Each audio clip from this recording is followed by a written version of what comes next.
Welcome back to Vectoring AI, where we take time to explore the fascinating history of artificial intelligence. In our last episode, we looked at the dawn of AI in the 1950s and 60s, when bold ideas and early breakthroughs inspired optimism about machines that could think, reason, and even converse. But as we move into the 1970s, the story takes a dramatic turn. This decade was marked not by triumph, but by turbulence, funding cuts, and a deep reckoning with the limits of artificial intelligence. The first major setback came in 1973 with the Lighthill Report in the United Kingdom. Written by Sir James Lighthill, this report offered a stark and unforgiving assessment of AI research. Lighthill argued that apart from narrow areas like chess or other toy problems, AI had produced no substantial results that justified continued funding. He pointed out the field's failure to overcome the so-called combinatorial explosion, where the number of possible choices in problem-solving grew far too quickly for computers to handle. The report essentially declared that the grand promises of AI had not been met. The consequences were immediate. The British government dismantled much of its support for AI research. The United States soon followed a similar path. DARPA, the primary funder of AI, grew increasingly skeptical of basic, open-ended research. Instead, it redirected resources toward mission-oriented projects with clear military applications. By the mid-1970s, both the UK and the US had slashed funding, triggering what came to be known as the first AI Winter. Research slowed, projects were abandoned, and optimism gave way to doubt. Yet, even in this difficult climate, important progress continued in specific directions. One of the most promising was the rise of knowledge-based systems. Instead of trying to build general problem solvers from scratch, researchers began to encode the expertise of human specialists into systems that could reason within narrow domains.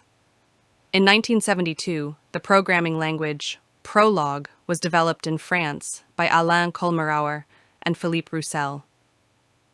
Prolog provided an elegant way to express rules and perform automated deduction, and it quickly became a powerful tool for AI research. Not long after, Edward Feigenbaum and his colleagues at Stanford introduced MYCIN, an expert system designed to help doctors diagnose blood infections and recommend treatments.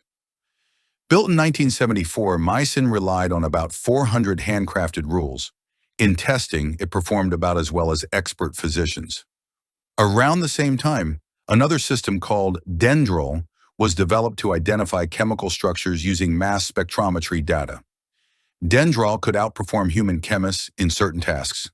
These systems showed that while grand ambitions of general intelligence were still far off, AI could achieve real results in specialized, practical domains. This knowledge revolution would lay the foundation for the expert systems boom of the 1980s.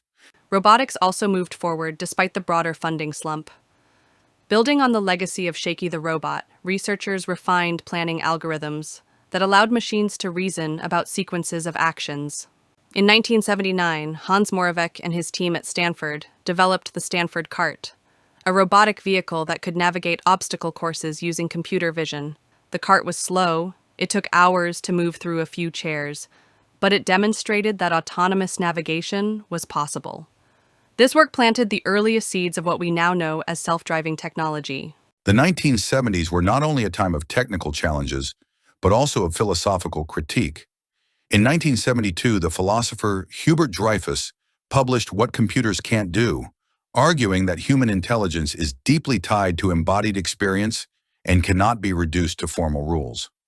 Later in the decade, debates intensified, and by 1980, John Searle had introduced the famous Chinese room argument, suggesting that a program could appear intelligent without truly understanding anything.